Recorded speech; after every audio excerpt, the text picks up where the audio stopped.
Hello, this is Falene from Six Blue Warriors again.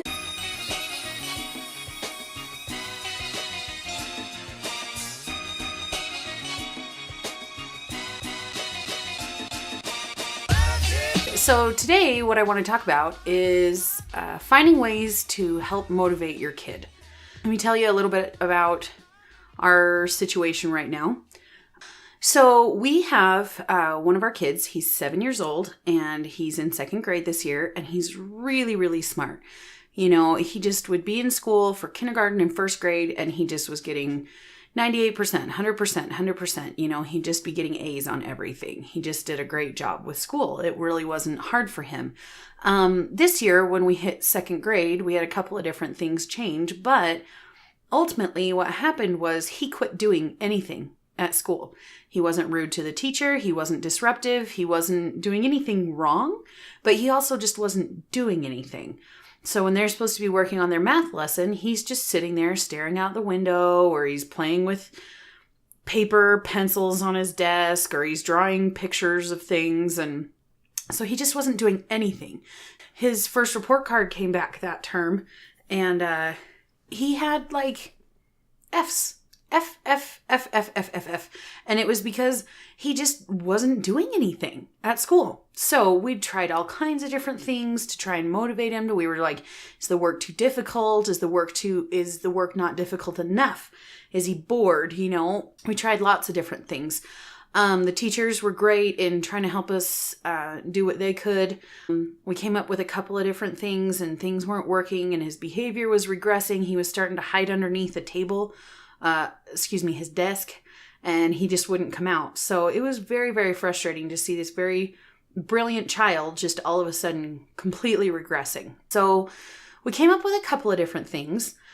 At school, one of the things we came up with was the teacher created a list of all the different activities that need to be done during the day.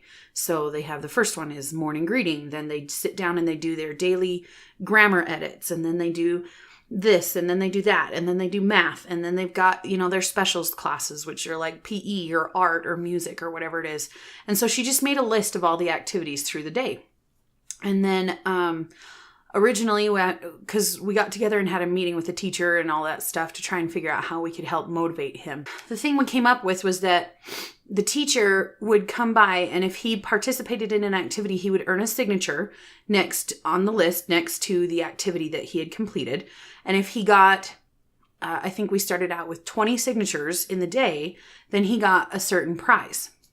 And then if he got, at least a certain amount of signatures, then he would get other prizes depending on different things. The system wasn't perfect. We had some things that we had to tweak because he would earn, at first they were letting him roll over his points. Not a good idea. He's too smart for that. He would earn 12 points one day, and then he knew that he needed 8 more points in order to get 20. So he'd sit down and he'd do 8 out of the 26 things possible, because he knew all he needed was exactly 8 points to get a prize. So he'd earn 8 points, do nothing the rest of the day, and he still got to skip down the hallway to go and get his prize at the end of the day. Don't do that.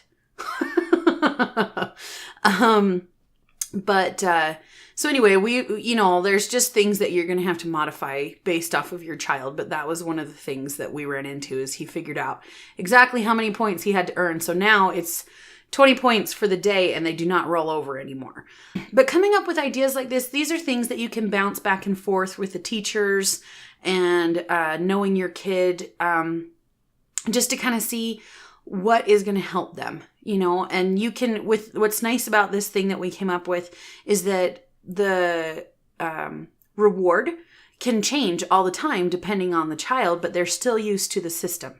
The other thing is that I finally, something that did help him to be able to understand the importance of doing well in school, that he needed to get good grades, is I sat down and I told him, I said, when you play Angry Birds, that you can't start the next level until you earn enough points on the level that you're working on.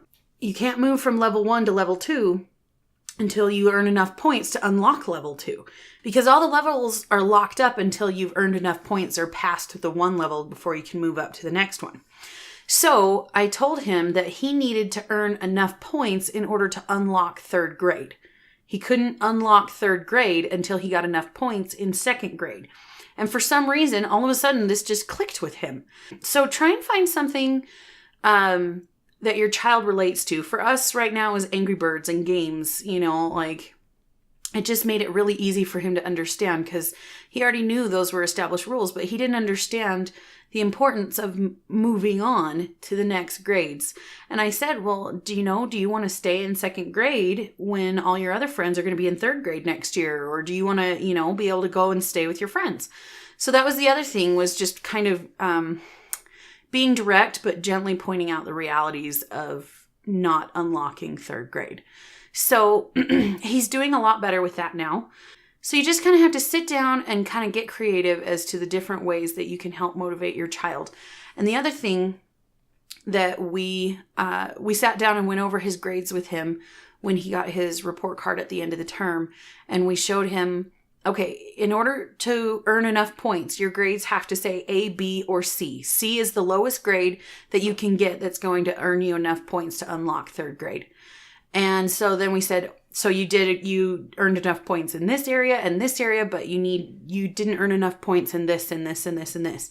Helping make it real for him to understand, that if he gets 50% of his points, that's not enough, The other thing that we did that just really sparked him, my husband came up with this idea, is there was an inexpensive computer game that was really exciting to him because it was it's called like Universe Sandbox or something like that, where you can go through and move the planets all around and change the trajectories and something and run scenarios. And I have no idea what it is. But anyway, Gavin does, and he's super excited. And his dad said, if you get passing grades in all your classes, at the end of the term, if you pull all your grades up so you're getting either an A, B, or C at your next report card, then you can earn the Universe Sandbox. So we had 2 motivators. One is the day-to-day motivator, because he's not as good at working for a prize long-term. He needs more of that immediate reward a lot of times. So he's got the day-to-day prize that he can earn. But then we also have the bigger prize that we can remind him about to help keep him motivated. I did have a chance to talk to a teenager who's very high functioning autism, and I kind of told him our plan that we had for him, and he said that's great because it's very important to have those external motivators. So the thing is with school, it's not internally motivating for our kids. It's just not. You have to give them an external motivator to see why they're working for something. And hopefully, eventually they'll learn and they'll want to accomplish things, and then the internal motivation will come. But usually they don't understand the benefits of behaving and being good in school and doing all your work the way you're supposed to if they're like, well, this is boring, so I don't want to do it. So coming up with a system for school, finding a way to relate for your child to make them understand, and then coming up with either day-to-day motivators. Sometimes it's minute by minute if you're doing something like getting a haircut. Just depends on where you're at. And then also coming up with the larger long-term motivators to help your kids to be able to do better in school. So I hope you guys find this video helpful. If you have any questions, please feel free to leave them down in the comment section. Please feel free to like or to subscribe. Also, if you know of anybody who could benefit from this information, please feel free to share these videos with anyone you feel could benefit from them. So I hope you guys are having a great day, and we will talk to you later. Bye.